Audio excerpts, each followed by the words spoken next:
അങ്ങനെ കുറെ കാത്തിരിപ്പിന് ശേഷം നമ്മുടെ പ്രാക്ടിക്കൽ എക്സാം എത്തിച്ചേർന്നിരിക്കുകയാണ്. അപ്പോൾ രാവിലെ തന്നെ യൂണിഫോം ഒക്കെ ഇട്ട് റെഡി ആയിട്ട് നിൽക്കുകയാണ്.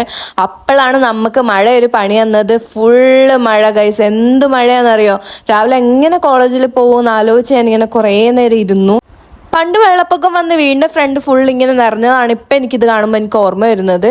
പക്ഷെ ഇതൊക്കെ ആലോചിച്ചുകൊണ്ടിരുന്നാൽ നമ്മുടെ എക്സാം ലേറ്റ് ആവും. അതുകൊണ്ട് തന്നെ മഴയത്ത് തന്നെ ഇറങ്ങി. ഇത് കണ്ടാൽ ഇപ്പം എൻ്റെ അമ്മ എന്നെ എന്തായാലും വിളിച്ച് ചീത്ത വിളിക്കുമെന്ന് എനിക്ക് ഉറപ്പാണ്. പക്ഷേ പോവാതിരിക്കാൻ കഴിയില്ലല്ലോ. ഞാൻ ചെന്നപ്പോൾ തന്നെ എല്ലാവരും എത്തിയിട്ടുണ്ടായിരുന്നു. എല്ലാവരും വമ്പൻ പഠിപ്പിലായിരുന്നു.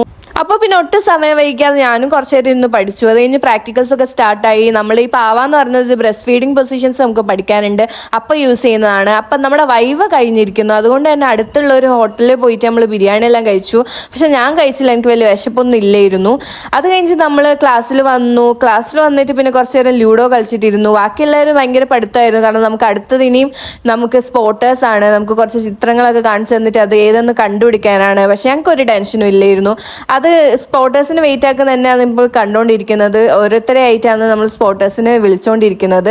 അപ്പോൾ എക്സാം ഒക്കെ കഴിഞ്ഞ് നല്ല എക്സാം ആയിരുന്നു. അത് കഴിഞ്ഞ് ഞാനൊരു പപ്സ് എല്ലാം വാങ്ങിച്ചിട്ട് നേരെ റൂമിലേക്ക് പോവുകയാണ്.